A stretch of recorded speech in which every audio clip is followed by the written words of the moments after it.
one of the things that keeps me going in life is that after experiencing things that are unpleasant, you can see things in that unpleasant thing that you went through that are now beautiful.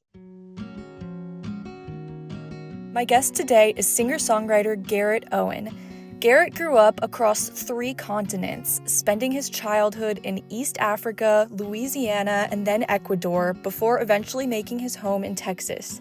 Garrett is an incredible guitarist with a sound that's completely his own. His latest album, Memoriam, is deeply personal and beautifully reflective, exploring themes of grief, memory, and healing. In this episode, we talk about Garrett's path with music, his songwriting process, and the stories behind the songs that make Memoriam so powerful. Here's my conversation with Garrett.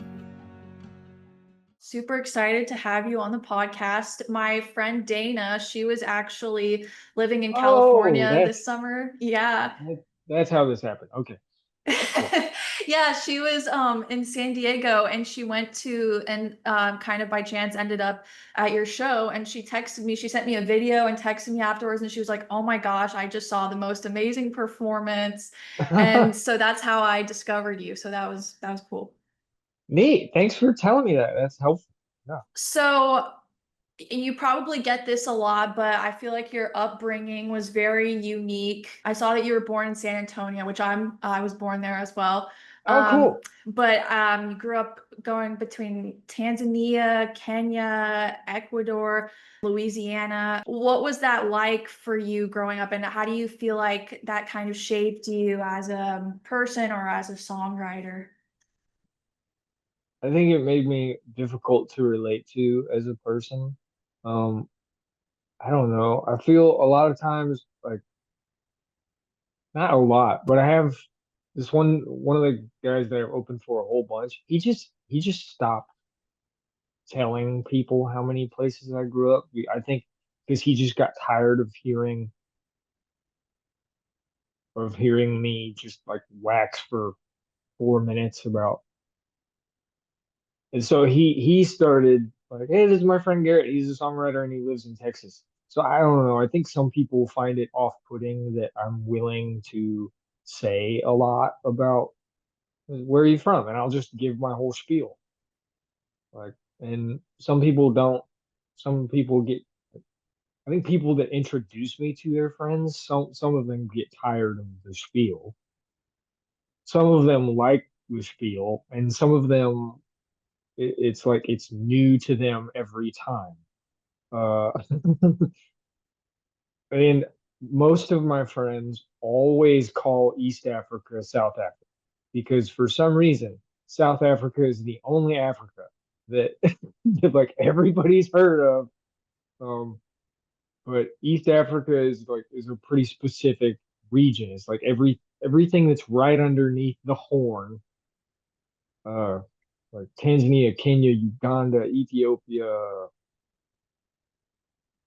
Burundi, uh, Rwanda. Did I say that one? Rwanda is in there. That's important. Um,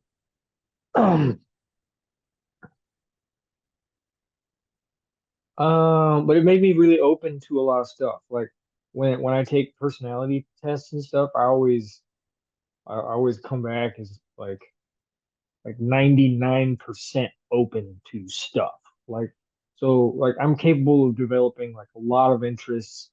Um, I'm open to a lot of things in many ways. Um, like food, I just like as many different cultures and their food as possible, and I'm always willing to try weird stuff. And as far as like the music I listen to, it's the same way. Well, let's see. I'm using right now as as props for my cell phone. I'm using to prop up my phone here to do this interview. There's this 90s band called Sponge, and there's an Aerosmith CD here, and a Sting CD, and a Queen CD, and a Chet Baker CD, and what else? Who's that? I love her. What's her name? And Ann Peebles. But so Okay. there's like a bunch of rock and jazz. Um, and then Ann Peebles is like, I don't know, that's like some quintessential R&B soul right there. My CD collection, or at least some of it, is over there, and there's a bunch of Chet Baker looking at me. Yeah, I I know you mean, said that you kind of listen to a lot of like heavy metal and jazz and kind of not really what people consider your genre of music. yeah, I don't really, I mean, just my friends really. I'll like those cats that I've opened for a bunch, like Parker and David, Parker Millsap and David Ramirez. Like I still listen to them, and I think I listen to them because now I have a relationship with their music because I stood behind a merch table trying to sell my merch while they're playing the big set every night for like 3 weeks or stuff like that.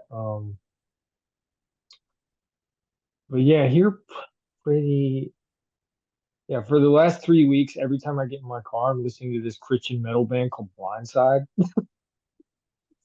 Okay, I've And like, not heard of them.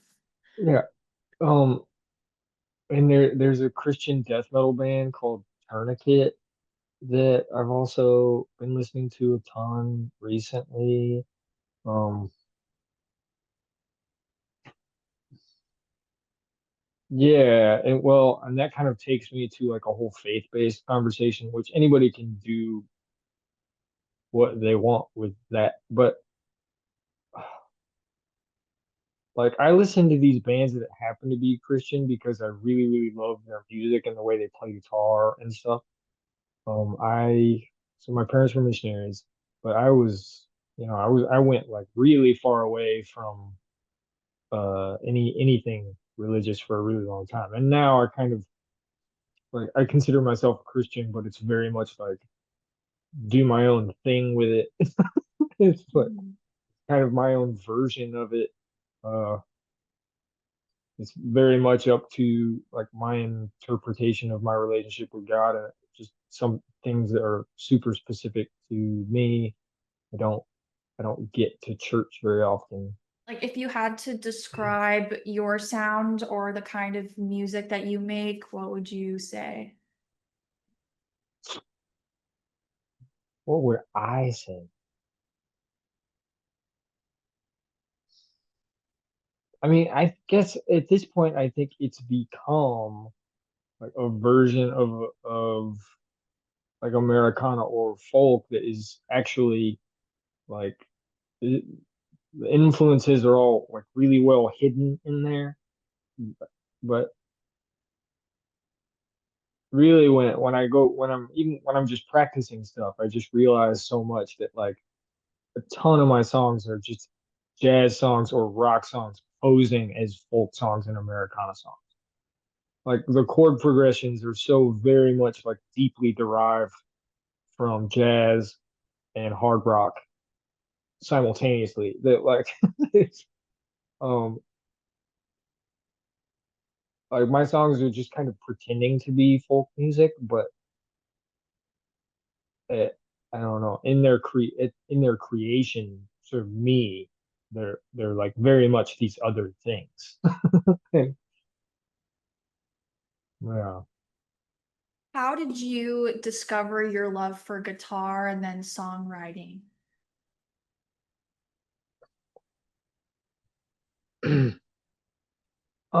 I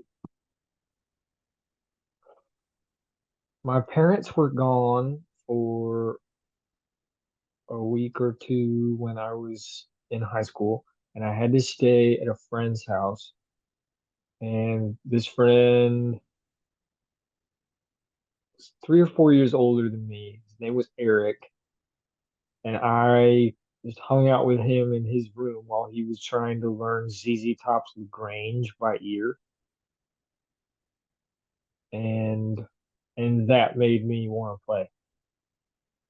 Like he was trying to figure out how to play it. He was trying to learn this song by ear, so he kept you know, like rewind, like, the rewind feature on like a real CD players and stuff. But he kept rewinding it, and he was getting stuck at the solo, and or maybe he wasn't even trying to learn the solo, but it gets to the solo, and he stops the CD, and he just, damn, these guys are good. It's like, and I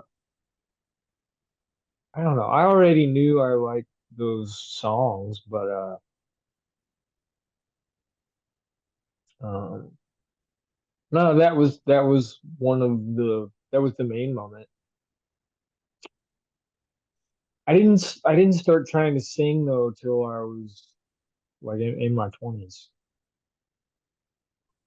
I when I started playing guitar, I really just wanted to be a lead guitar player. I wanted to play um I wanted to play metal, and then like the next serious phase was wanting to play jazz, and uh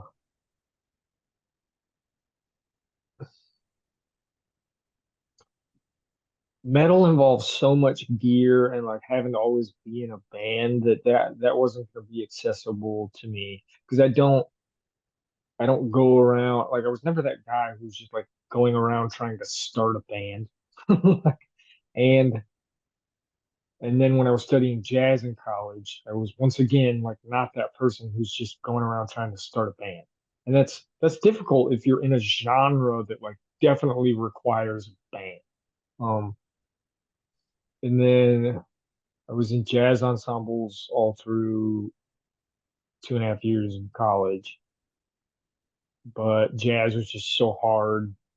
But after 2.5 years, I was like, I've had enough of this. I just want to do something that feels a lot simpler. Especially like my earliest songs are really simple because they're in response to how complicated and pain in the ass everything was in jazz school. Um, but as now as I've aged, now I've my writing has gotten just more and more complicated over the years. Mhm. Yeah, you have some very, very intricate, very impressive finger picking guitar that you do. So, how old were you when you first picked up a guitar? I start and I claim anyway that I started playing on my 14th birthday. That's what I know to be the case. Okay. And did you ever take lessons or are you all self-taught? I was self-taught until I got to college. So everything I learned on guitar, I learned from guitar magazines until I was in college. From like 14, and you can learn a lot that way. You can learn a lot. Just you can, I mean, you can learn like all the basics of theory from guitar magazines. You can learn like thousands of songs from guitar magazines. So guitar magazines were my YouTube for, like all the 14-year-olds now that are learning like so much guitar stuff just from YouTube and various places on the internet. Like guitar magazines were my that. And I love reading. And I love reading, and like it sometimes the articles, like the full like cover page articles in guitar magazines were really great. Like it was like a 18-page article on Guns N' Roses in like the fifth or sixth guitar magazine that I ever bought, and I read it over and over. It was just so entertaining. Um, yeah, That's it's crazy to think how you started learning from magazines because I mean I play guitar and I feel like I sort of taught myself through the internet and now I listen to your more recent work and I feel like I couldn't even learn it through a video tutorial because it's so much complex technique that you're doing. How did you really kind of develop the techniques that you use in your music now? Um, I think just like, well, I'm 40. Um, so, you know, now we're talking what, like, what, am I at, what, 25? Yeah, like roughly 25 years of trial and error. And like I started out finger picking. I didn't start out with a pick at all. So I think one of the reasons that finger picking is like so much my thing is that I started finger picking. I didn't start with a pick. I didn't start strumming. I thought strumming when I first started playing guitar, I thought strumming was just a bad sound. Like every time I did it, it made a sound that I didn't like. Um, so I actually and then it was reinforced when I would strum with my friends. My friend Mark, he was a massive musical snob, and he told me that my rhythm was terrible and that when I strummed, it never sounded good. So I was like, well, screw this. I'm just gonna finger pick all the time, everything, uh, as much as possible. But it's funny because I mean, in metal you're using a pick, but everything outside of and I'm still kind of an amalgam kind of player. Like today like today I actually haven't done any finger picking today. Today I've really only I've been playing with a pick because I've been playing this jazz stuff that I'm gonna try and like accompany a friend of mine while she sings. But I'm trying to like work some really complicated like jazz shred kind of stuff into it. Um, and so today I've really only played with a pick. So I mean I can, but just like strum. I didn't start with a pick, and strumming with a pick all didn't sound good to me for a really long time. Um, I've gone through a lot of trial and error. I feel like, and even now, like I'm trying there. Sometimes there will be a thing I'm trying to achieve with my right hand that was really easy to achieve like 5 to 6 years ago, but for some reason now it's like a little harder. And I don't know if it's like I'm just getting old and arthritis is setting in, uh, or if I just my technique was just different 6 years ago, 5 years ago than it is now, or something. But it's it's an all the time thing. Like trying to get better at music is a lifetime event. It's not like a few years.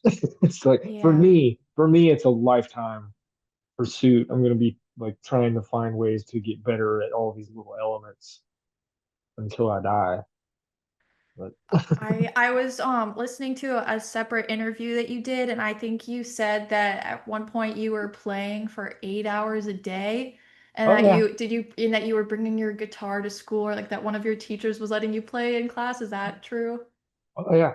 No, my study hall teachers, they just wouldn't make me do stuff. I would just tell them like, "Oh, I did the work already," and they're like, "Oh, okay,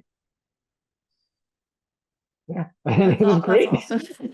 It was bad. I mean, it wasn't good for my schooling or any of my job prospects, but I mean, it's fine. I got the GED the year after that, but yeah. But yeah, so my junior year, yeah, I was playing between 6 and 8 hours a day pretty consistently. Is that when you were back, were you living in the States at that point? No, no, we didn't move back to the States till I was 20, really. 19, 20. So we were in Ecuador for all my high school years. So Okay. so that junior year I was still in Quito, Ecuador, going to like a missionary kid school called Alliance Academy. Yeah. Okay. So I wanted to talk about your album Memoriam. Thanks. It's been out for almost a year now. and I've Yeah, been November, listening. Yeah, November's coming up. I've been listening to it, and it's really beautiful. I think it seems like it's kind of the album is kind of exploring sort of grief and memory, especially around your grandmother's experience with Alzheimer's.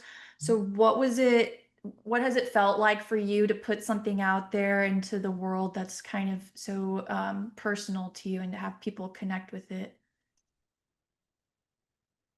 Well, I wish I had, I don't know. I wish I had I wish I, knew how to make my platform bigger, I think. 'Cause I've gotten such wonderful responses to it because it, it covers things that people deal with, but it covers things that people deal with. It covers them in a way that I don't make it so much about my specific experience with it, but I think people can relate to it even if it's just through like a pseudo version of something similar or uh I've just gotten such wonderful feedback on it from people at shows and from people that ordered the record and stuff. um I really I really only traffic so far in like really personal material in my writing. So I don't really know another way to do it. I say that I wrote a song while on tour uh, about a woman who's a farmer, and that was one of the first songs I've written in my entire life that is fully like not my personal thing, but I think it comes across as my personal thing. But um, no, I like releasing these things. Sometimes it does get difficult to play such heartfelt songs like every night because sometimes you get into this rhythm of kind of reliving the stuff and and there are ways to not do that. But yeah, no, I like releasing um no, I like it. I like having released something really personal that somebody that the people who find it for the most part seem to get something very uh that they want very much to get out of something. Um and that works for me. That's, that makes me happy. Because I know some artists, they, like you were saying, they kind of write from the perspective of a character or Mhm. like I guess kind of imagined stories, and then there's some who are pretty much all just from their own personal experiences. Where would you say you fall on that spectrum? Yeah, I feel like I mean I do have a few songs in my catalog that are very much just from the perspective of a character, but but I probably wouldn't have written this character into my songs if I wasn't a little bit them in some way, or this character reflects something that like I wish I could do, or um,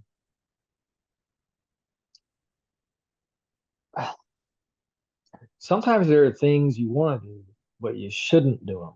So you have a character, and now you can get away with that without actually having to go do something illegal or commit murder or something like that. So sometimes that's very useful. You just like find a character that has some of your qualities, and then you just make them do this thing that is not actually that would not be good in real life to go do this thing. But through a character in song, you can do it and even have it kind of celebrated in a way.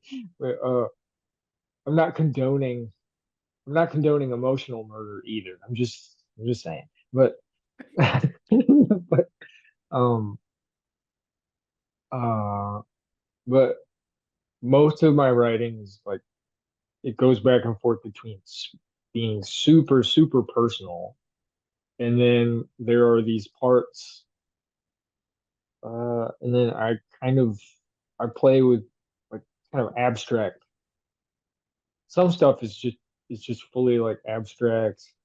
This doesn't really like this expresses a feeling to me, but it doesn't mean anything super specific to do with an experience that I had or something like that. Because I think my ADD makes it so that truly like writing a song about one concept is almost impossible for me. The way I get through songwriting is allowing myself to put abstract ideas right next to very, very personal ideas and then finding a way to make them fit. Hmm. Or we're putting ideas from like a character who's not me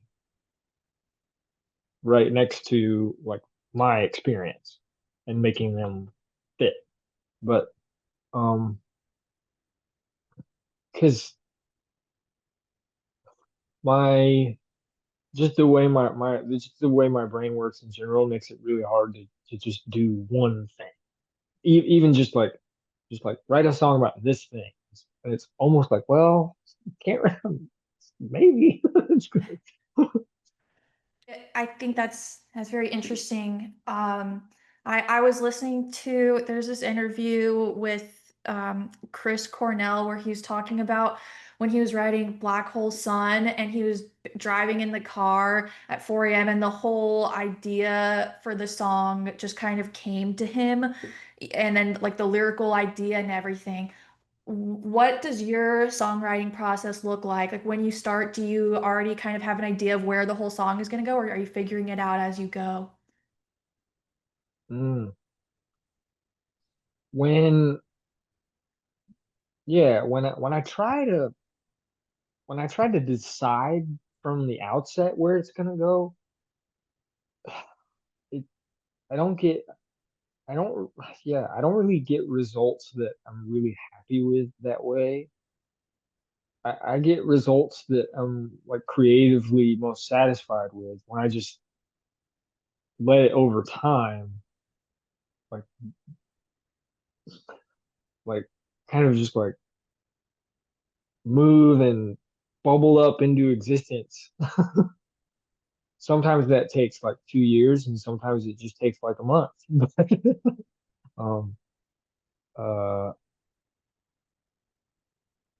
uh, there's almost an element of like some songs kind of write themselves. Some songs, it's like you, ooh, you know, uh, like a young woman whose work I really like.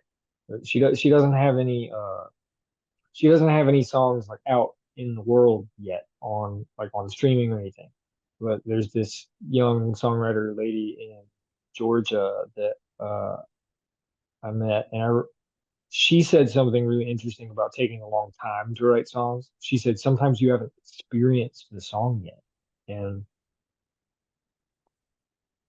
so you have to literally like experience your way through finishing said song. I mean, that's what like my song Rosemary and Thieves that's on that's very much that kind of That's one of my song. favorite songs. Wait, Cool. is that's how it was with you? Kind of felt like you had to experience it. Yeah, that song may have taken over 2 years to write. May have taken less, but I just remember feeling like as I was coming back to that song, this is kicking my ass. This is taking forever. So, um, wow. I want to come back to that song, but would you say kind of, as far as the songwriting process goes, do you usually start with lyrics or melody or how does that usually look for you? Usually it all starts with a guitar thing, and then um, and then like melody and lyrics are usually being written simultaneously. Actually, they're all usually written kind of simultaneously. Like I play and I sing stuff, and I play and I find little melodies, and then I try and sing those melodies. Uh, for me, melodies all exist within your chord structure. So and just a way of like figuring out, is this melody good? A good way of finding out like, is this melody good, is to just play the melody against your chords, if you can do that.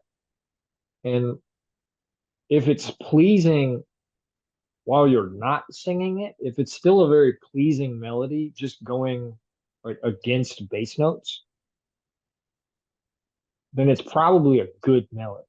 Like, and that, so like I write melodies kind of like that. It's just a lot of times I write melodies on guitar, and then I have to like find a way to sing this after the fact. Uh, as I'm trying to put lyrics to it is usually how I'm trying to figure out how to sing my song. Um, uh, I'm not I'm not very compartmentalized in that way. It's all kind of happening at once, and then sometimes there will be a point where once all once like most of the music and the melody, once that stuff is figured out, then I can like just focus on finishing lyrics usually. Yeah. But in the very beginning, like it's all kind of happening. Okay. I'm always just interested to hear people's experiences because I sometimes I get ideas for songs or like lyric ideas, but then I've never really truly finished a whole song because I just kind of get in my own way. Ooh, because you're like quality controlling it, or Yeah, maybe it's a combination, I think, of that and then I guess not knowing how to create the melody or I don't know, I guess not wanting to it's also I feel like a balance between wanting to create something that's original, like I don't but I don't want to like copy something else if that makes mm, sense. Um, Whereas I feel like your songs are so unique, and then they also kind of you can go through so many different like journeys and like key changes within one song. yeah, and all that's just like none of like those things, they don't always feel comfortable to write, because you have to like give yourself permission to like key changes. Like they they can, they can be weird, or time signature changes. They can be really odd. So you have to like, and it can feel very odd to like, when you write like that, there are always growing pains when you're saying like, I'm gonna allow myself to write the chorus in 3/4, or to have the chorus be in 3/4 when the whole rest of the song is 4, or uh or like, I'm gonna allow myself to just have this guitar part change time signatures every couple measures. These are things that you end up like kind of like, it's kind of yeah, it's like they feel like jumping off a cliff, because like they don't feel safe at first. But if but if you're just like willing to do it, they can make your song sound more interesting. Like, and they can take your songs out of like regular, just like regular by the book songwriter land, where like it can be so frustrating to be out at shows or out at open mics or what have you, and just be like, Everybody's writing in 4/4. Everybody's songs are slow. Everybody knows the same chords. And I think the way you get out of that is you just give yourself permission to do weird stuff.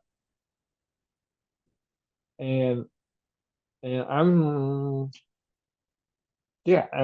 working on that right now. I'm like in the middle of a song and I'm trying to figure out, is this one where I'm gonna give myself permission to do the time signature thing where I just go back and forth? Or am I gonna allow myself to have this really crunchy chord ring out where like this chord has it has a tritone interval and a minor second interval right on top of each other. And those are the two, like in our Western music, those are the two most dissonant intervals. And so just in this one chord, those intervals are just really loud. And and uh and I love it, but I also go like, well, my mother's always telling me that those kinds of chords are not for popular consumption. And then so there's like mom's on my shoulder going like, you shouldn't do that. You'll never have a career. And then I'm on like somebody, and then I'm on this shoulder just going like, well, probably never gonna have a career anyway. So just do whatever I want. I don't know. Like, How much of when you're writing music, how much of it is are you thinking about music theory or does that inform your songwriting or are you kind of just doing what feels and sounds good to you?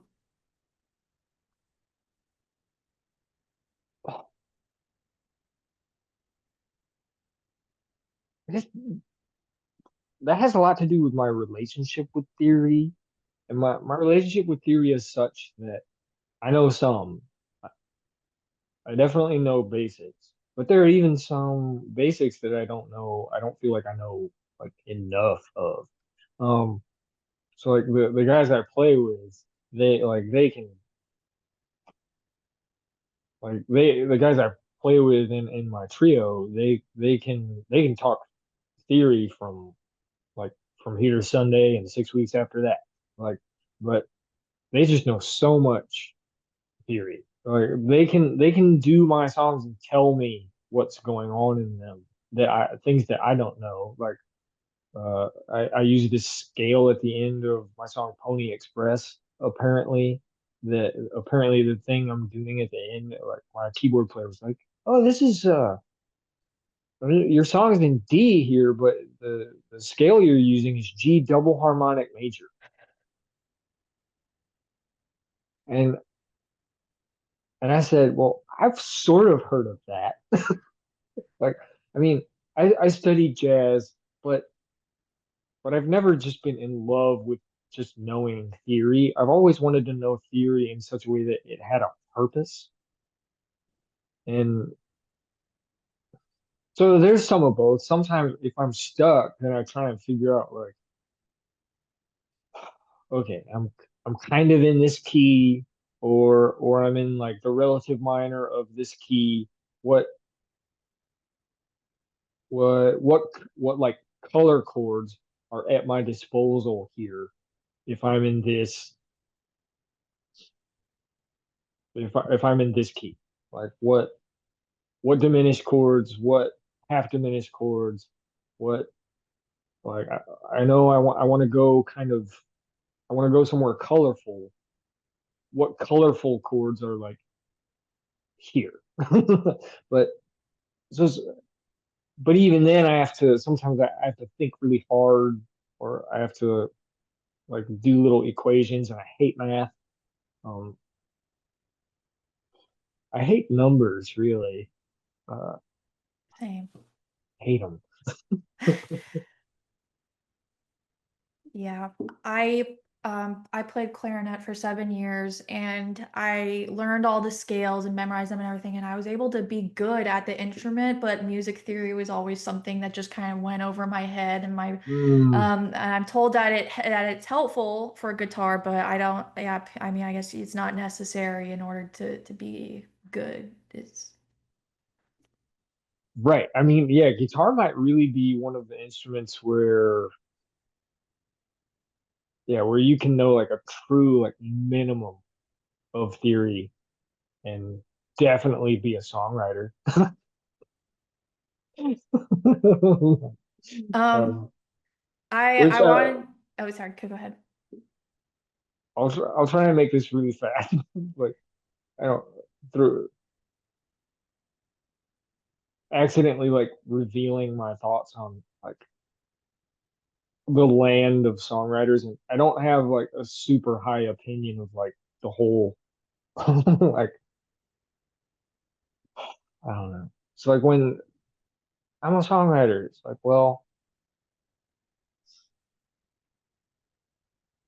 yeah, I mean, I wish there were, I wish like there were more folks out there just like trying to try things, not just like know four chords and then write everything they're gonna write for the rest of their lives with these four chords. Like it's some, and I love some of it. Like I'm a big John Prine fan. I'm a really big Bob Dylan fan. I mean, like but those are writers. Is like who's not a big fan of those people? But in my genre or in our genre. But yeah, I just wish more writers were just willing to take chances and go like weird directions. That's all. Right. Um Yeah, I wanted to come back to your song Rosemary and Thieves because that was one of my favorite songs from your album. Specifically, there's one line that really sticks out to me where you say, "It seems like every time I open up my mouth, words like arrows start flying out, aimed at my friends, and now I have less of them." Mhm. And for one, I love the imagery of that line. And then I also just feel like it's such an honest description to me of being sort of like self-destructive. And I don't know, I kind of really relate to that for some reason. But can you tell me about where that lyric came from and like what it represents for you? Yeah, I've not in an interview yet. I have not delved into what exactly that came from. That really came from an experience that I still don't actually understand. I don't really understand what happened there, but I was going. Have you had somebody say this on your podcast yet? I was going to go squirrel hunting with a friend of mine. Okay. I was going to go squirrel hunting with my friend, and he lives in a part of East Texas that's like 4 or 5 hours away from me, or maybe it's not that long. Maybe it's like 2 or 3, but it's a few hours away from me. And we were gonna go squirrel hunting like each day for a few days. And when I got there, and we were hanging out with his wife, who like, and okay, and it bears some. It's worth saying that like this guy that I was gonna go squirrel hunting with, we have been on tour together once where we're talking really tight quarters. We camped out for like 2 weeks together to make touring really affordable. We camped in a tent together for 2 weeks on tour. We we've been hunting together a bunch of times. We played man. We played well over 100 shows together in our like 5 years of being really close friends. Um, was at the time I felt like this person was my best friend. And I went over to his house. We were gonna squirrel hunt. We were hanging out with his wife. She said something about what dessert was going to be the following day for dinner or after dinner, and I don't know what I said. But I said something that caused her to be so upset that the next day, uh, they didn't come out of their room for like 2.5 hours. Got up really late and took the squirrel dog out. And then when he brought the squirrel dog back, my friend said, uh, uh, Garrett, I love you, buddy, but you need a lot of therapy and you need to work on understanding how the words you say affect other people. And I'm not going to explain any more than that, but you have to leave. And so, I'd driven a few hours to spend a few days with my best friend. And then I don't know what I said, but I said something drove his wife to be so upset that um that she made him kick me out of the house. So Oh wow. I can appreciate though that you're that's one of the things that I like about your songs. It just feels like they're honest. So I can appreciate that. So I feel like sometimes it's hard to find these days. Did any song on the album, on your album Memoriam, surprise you and how it turned out, either musically or emotionally? um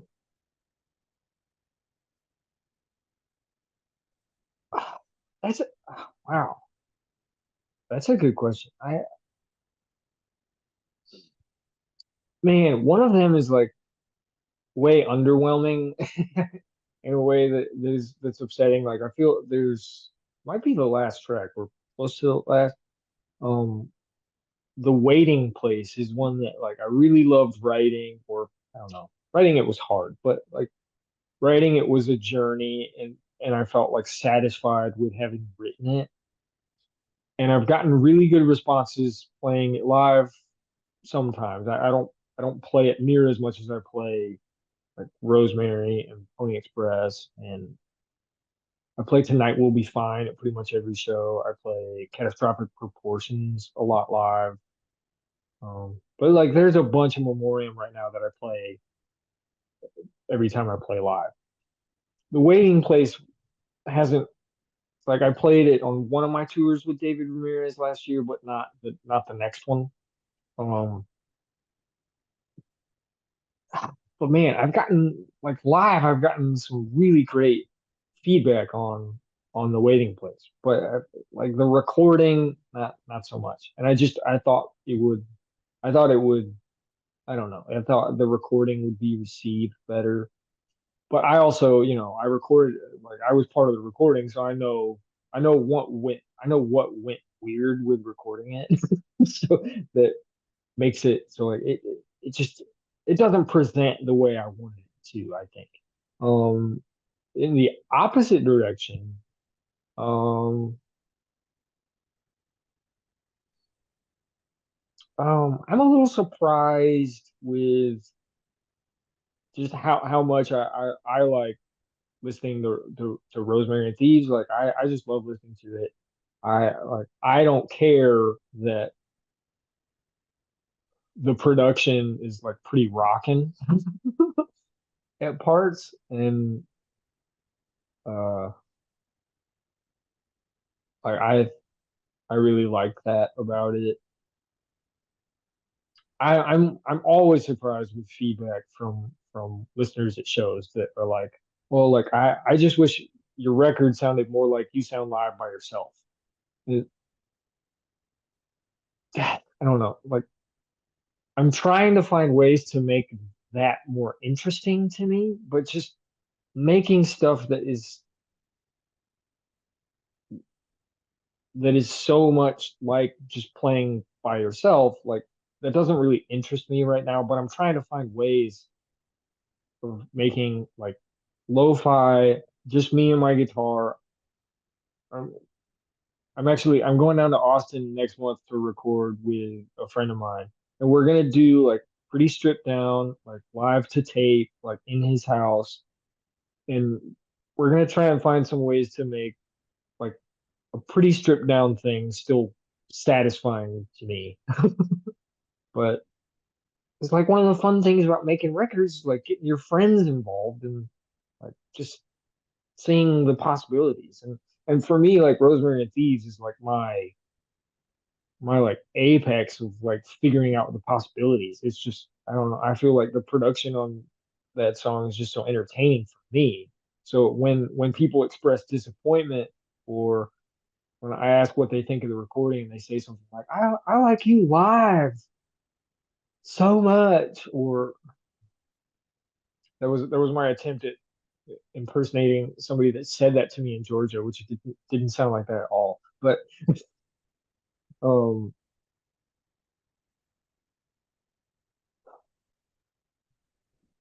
oh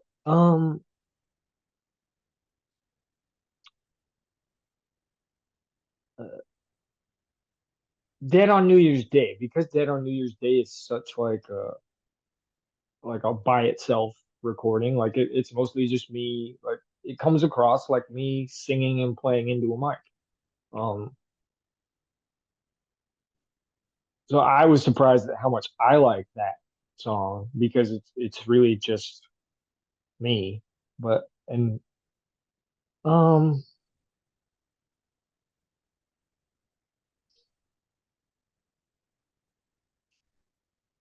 uh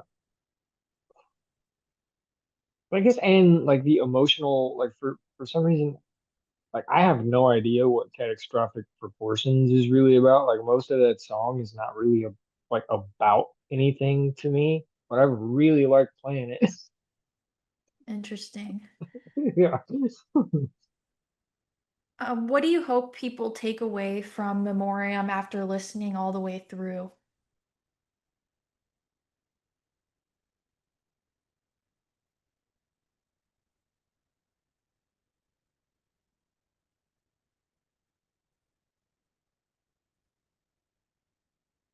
Uh, just that like one of the things that keeps me going in life is that after experiencing things that are unpleasant, you can see you can see things in that unpleasant thing that you went through that are now beautiful. like like these memories that I have of watching my grandmother pick up like dead sticks and shrubbery, bring them in the house and dead leaves and sticks and little twigs and cicada shells, and she would put them in little soy sauce bowls full of water, trying to bring them back to life. And uh,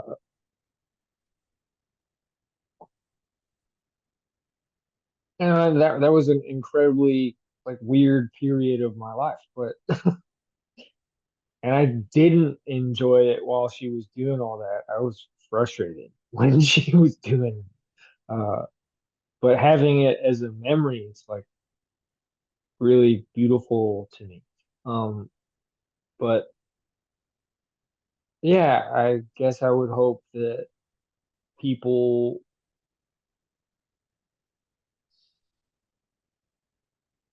see something useful in there's always something useful to be gained from like being in some kind of pain or to go through something strange.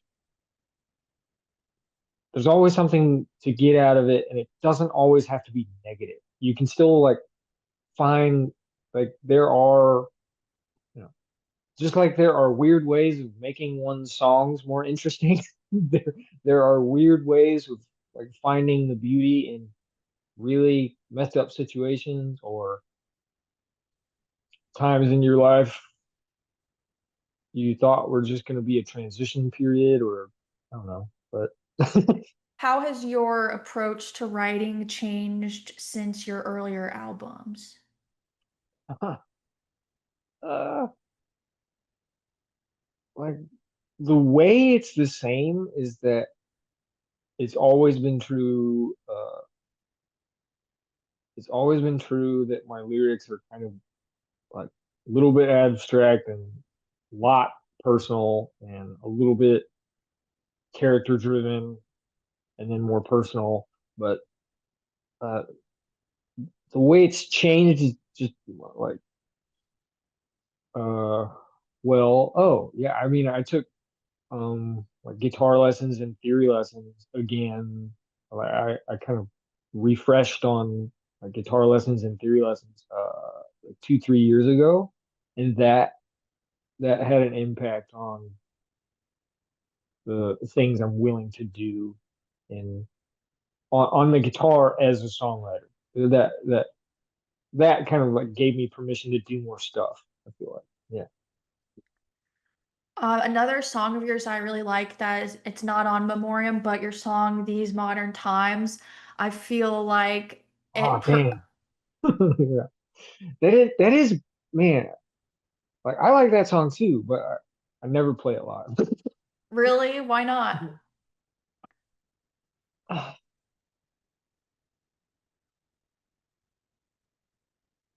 For some reason, the lyrics are hard to remember, and so I rewrote one of the verses a few times, and that made it so hard to get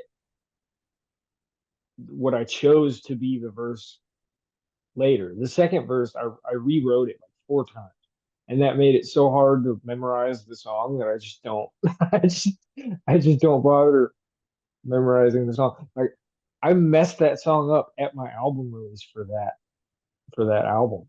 Yeah, like I Well, I'm a fan of the song, and I feel like it sort of perfectly captures what it feels like, at least for me, to be alive right now. It's kind of the tension between being connected and yeah, disconnected. And having to be technology driven and yeah. yeah, so how do you kind of navigate the push and pull between technology and creativity?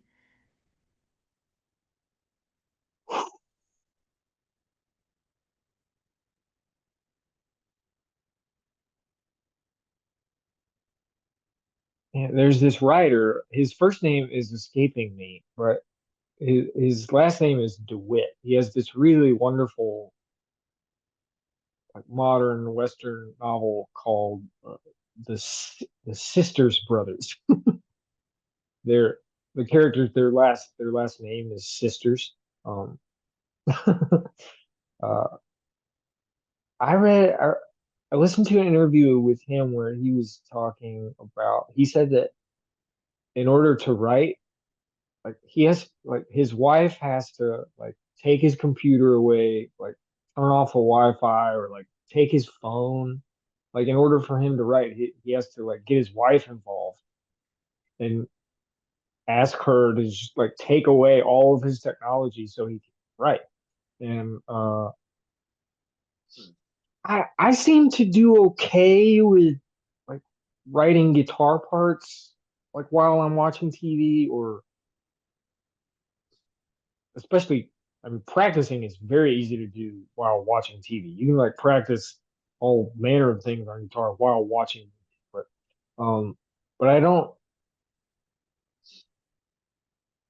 oddly enough I've managed to write lyrics while watching movies and have them not be just like pulled from the movie, but still have them be like my thoughts or something. Um, no, but I find it really hard. I find it really frustrating trying to like have a phone and then go like, okay, I'm gonna.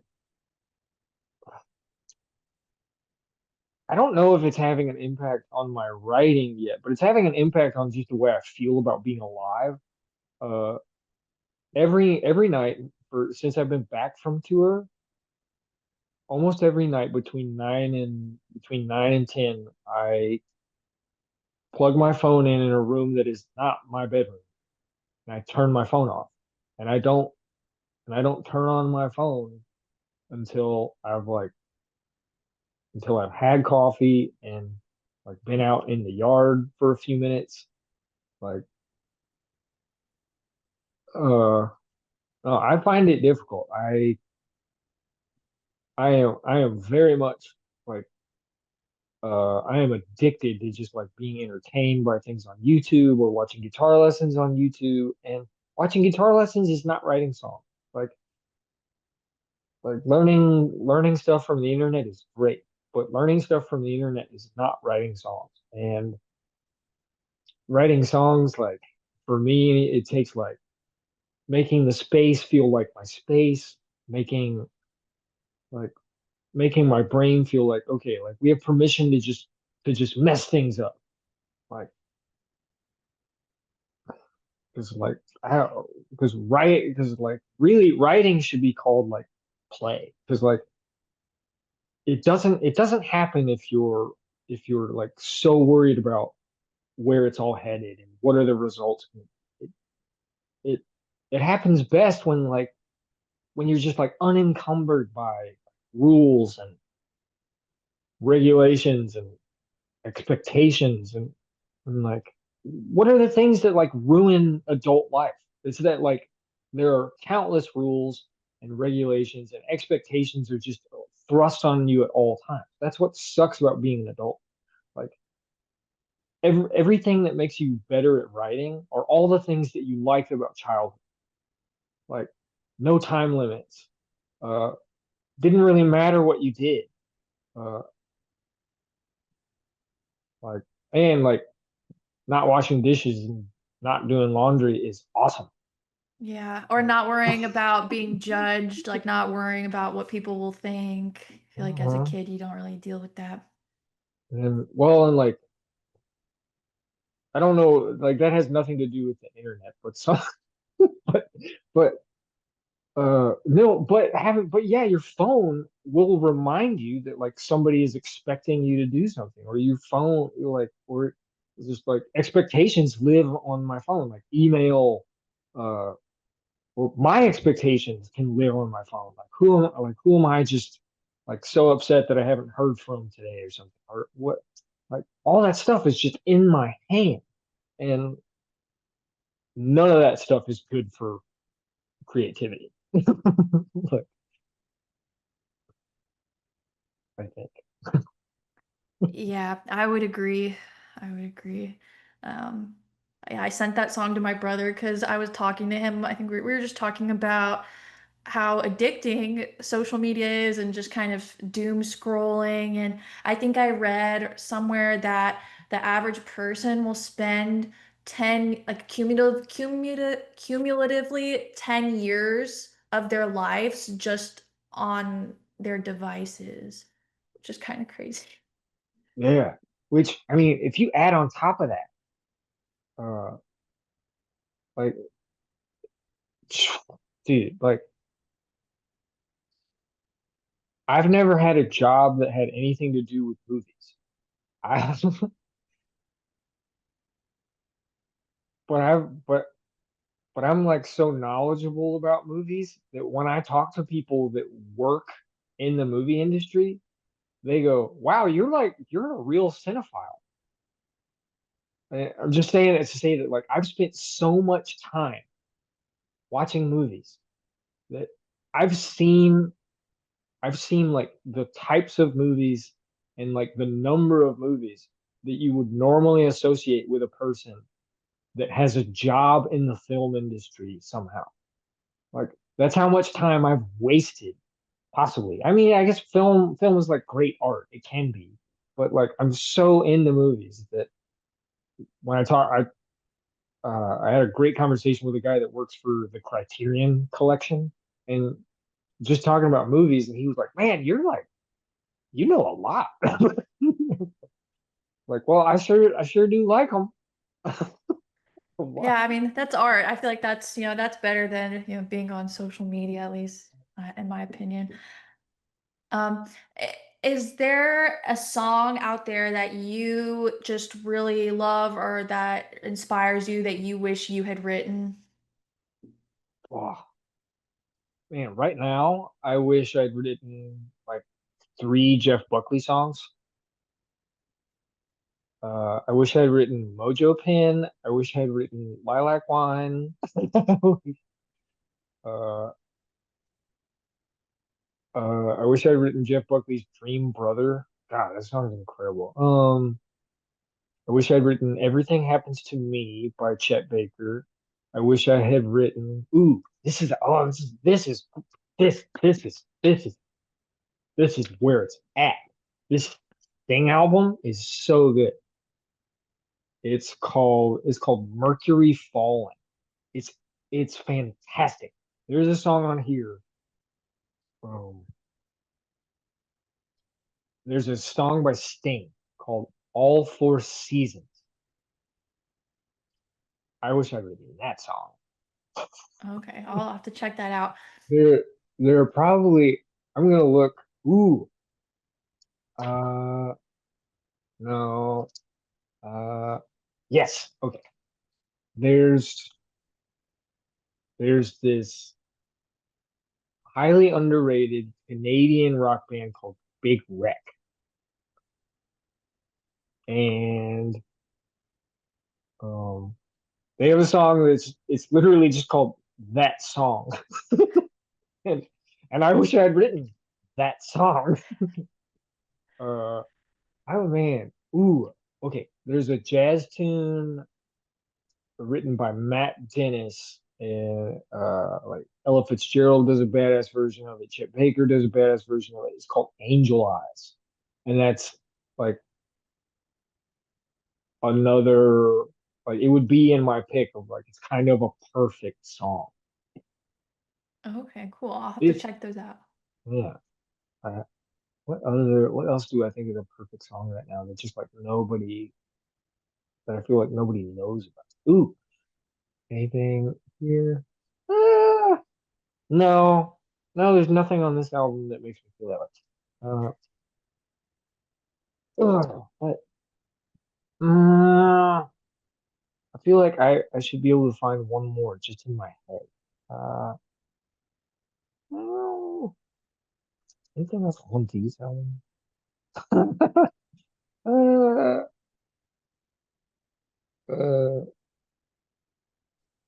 uh, just for a really good laugh, everybody should go listen to "Dude Looks Like a Lady" by Aerosmith. Okay, I'll do that after this. Um, okay, I just had a couple other questions really quickly. So not to turn this into a self-help episode, but I performed at my first open mic a couple of months ago because I just wanted to prove to myself that I could sing and play guitar in front of people. And I felt like I kind of blacked out, honestly, during it. I was so nervous. Do you get nervous when you're performing in front of people? And if so, how do you cope with that? The main thing that worries me or that makes me nervous is whether or not people are going to show up. That's the main thing that I get nervous about. Like, um, but I know what you were talking about though, because I started out at open mics and I didn't start doing open mics in my teens or anything. I started doing open mics in my 20s. And and I did find that nerve-wracking for a long time. And that's what open mics are so good for, is that you can do hundreds of them. Like in most towns, or in most like big metropolitan areas, like in the Dallas Fort Worth Denton area, there, at least when I was that age, there were enough open mics that you could do open mics like 4 nights a week. There was a Monday open mic in downtown Dallas. There was a Tuesday open mic in uptown Dallas. There was like a Saturday night open mic in Arlington, Texas. There was like a Sunday like open mic in Denton. Just you could you could get reps. Like the only way you get past the nerves is just to get reps. You just got to get on stage like as much as possible. And like I have this actually it's a person from Georgia that I mentioned earlier that said that thing about sometimes you haven't experienced the song yet. Well, she's very new she's very new at getting on stage, and she was talking about shaking on like she feels like she's shaking the whole time. Like she's playing guitar and she's singing, but she's shaking the whole time. And like the only way you get through that stuff is you just get on stage a lot. And so uh I was very nervous at my first few open mics. But getting complimented was like that was dangerous. Then when I got compliments, then then uh then like then I was like craving that feedback. So then Hmm. so yeah. So then I just wanted to do open mics all the time. I just wanted more and more feedback. I wanted to get on stage as much as humanly possible. I wanted to, and then like there's just so much to learn, right? It's like it's only I'm 40 and I think I started doing open mics when I was 22 or 23, and only now do I think like I've found an amount of talking in between songs that makes sense for me. Like I know some people who they talk a lot in between every single song. That's not for me.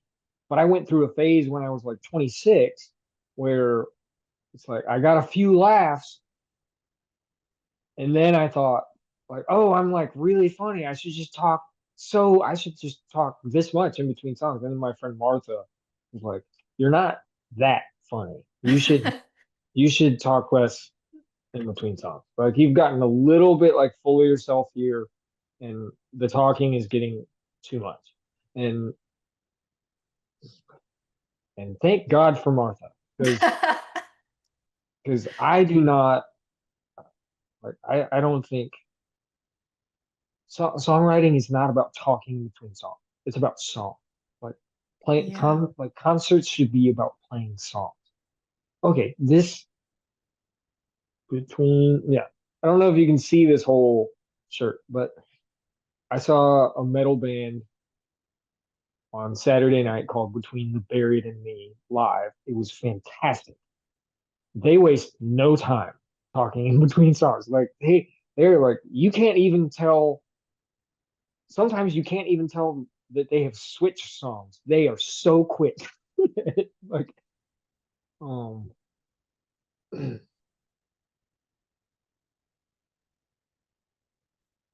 yeah, so I think that like you'll go through a thing where it's like you'll get past the nerves and then you'll crave all the positive feedback that you've been getting, and then that leads to just being overconfident, and then and then you go a few years where you're like way overconfident and you're like kind of full of yourself on stage, you're just like eating it up, all the positive feedback, and then and then and then there's like maturity, and I think with maturity you realize that like people didn't come here to hear you talk about your songs. They came here to hear you play songs. We play songs. We don't talk about it. Like podcasts exist so we can talk about whatever we want. The stage exists so you can do something that may somehow in some way be entertaining. And like if you're not incredibly funny, you should never talk for more than a minute in between songs. If you're not very very funny, like if I don't know, if you're just preaching about like self love and outward love for like 7.5 minutes in between songs, that needs to stop. Yeah, that's too much. I saw somebody do that, and it needs to stop. Yeah. Yeah. I didn't even think about that when I went to this open mic night. I was like, okay, I'm just gonna walk up, do this one song, and then leave. And then, and then it was kind of mostly it was kind of an older crowd, and they're like, do another song. So then I did one more. Oh, And then afterwards, this guy that went on next, he said that I made him cry. And oh wow. I guess that's a good thing. And then I went home and then I realized the next day that this one man was Facebook live streaming the whole performance. And he was doing it for everybody, but I was like, you guys all knew it was my first open mic night. Like, I didn't even think that anybody would be recording it. So I was a little mortified, but who cares? It was just like I proved to myself that I can do it. So hopefully I will do it again. Um, Well, congratulations. Yeah. Thank you. So, okay, I guess to wrap it up,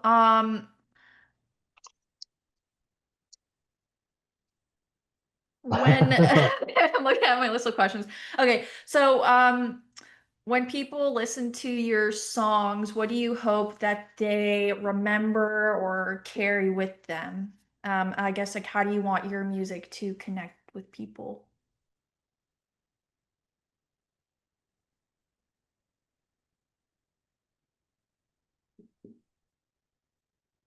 I don't know. I mean, actually, I hope they have thoughts like, I mean, of course, like you like basic things like emotional satisfaction or like this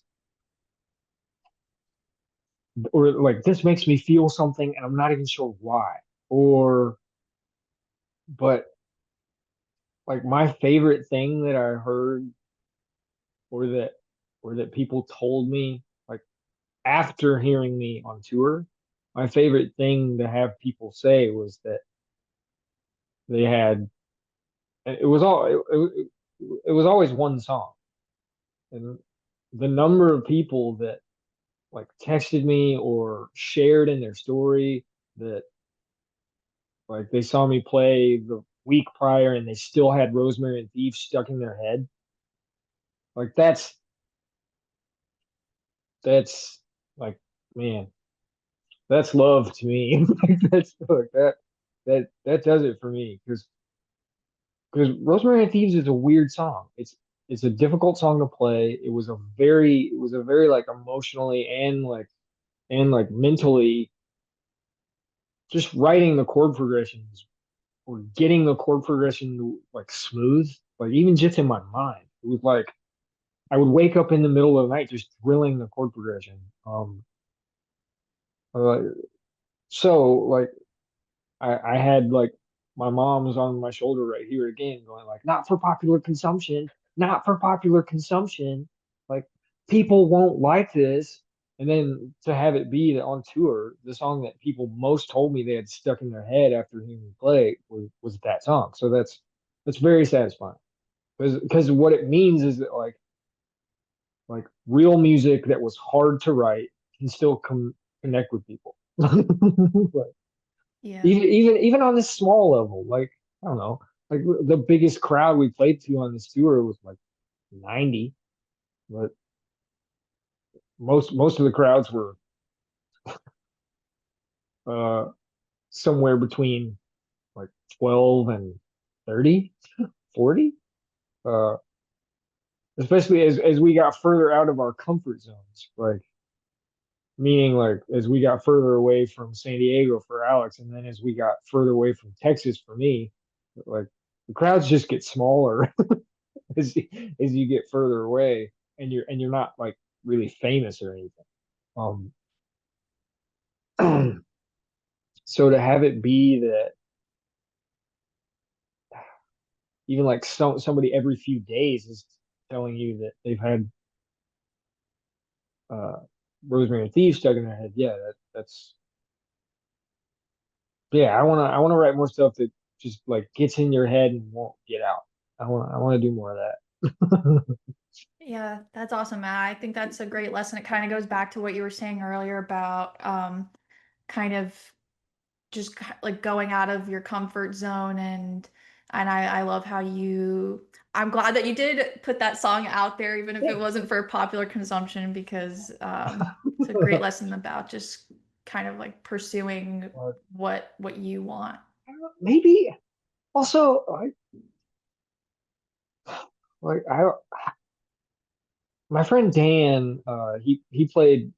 Oh yeah, he my friend Dan Creamer. He's a member of this band called the Texas Gentlemen, and he plays on Shaky Graves' albums, and he's Shaky Graves' touring keyboard player, and he tours like 300 days a year, but he played he played my album release for Quiet Lives, my older record or older of the two.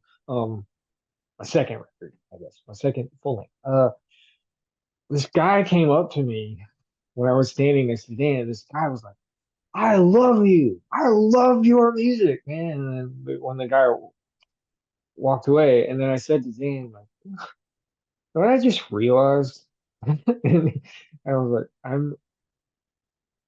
I'm only famous in like a 70-mile radius. And like, and he said, dude, like there's value in being like 70-mile radius famous. There's like like there's a purpose to that. That can be okay too.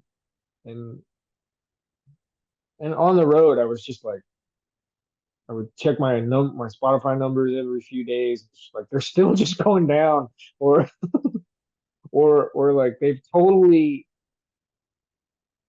in the last like 4 months they went from around 3,000 to now like 800 something, and it's just I don't know, like maybe there's value in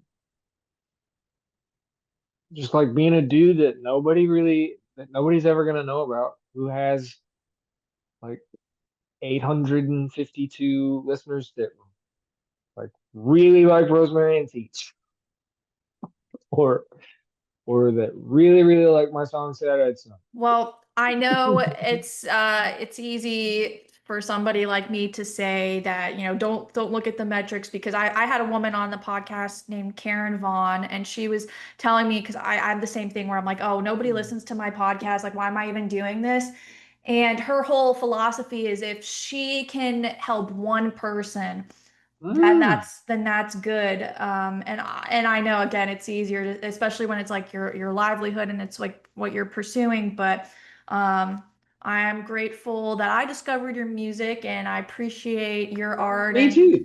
and so I think it's Thanks to Dana. Dana. Yeah, shout out Dana.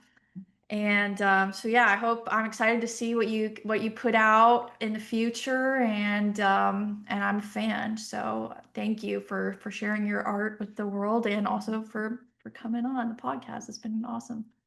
Oh, thanks for having me. No, yeah, I'm down. I'm always down to chat about music. I like I love music. I was having like a music day with my friend Cynthia the other day, and like there was a point when we were working on this jazz tune together, and I was looking at the chart. And I was like, music is just so cool. Do you think you're going to be putting out the stripped down version of Memoriam? Probably not probably not the entire record, but I'm gonna do like pretty stripped down versions of probably um definitely Rosemary, and I'm still trying to figure out what the others, maybe Catastrophic Proportions. That's not like a super heavily listened to song of mine, I don't think. I don't know. It's funny. I've gotten very specific like emails and direct messages about Catastrophic Proportions, but it's I don't think it's ever been into my top plays or anything. But but it seems to resonate with like a few people here and there, and I like that. And, and the production is like a lot on that one, I think. So I might do like yeah, a pretty stripped down version of that.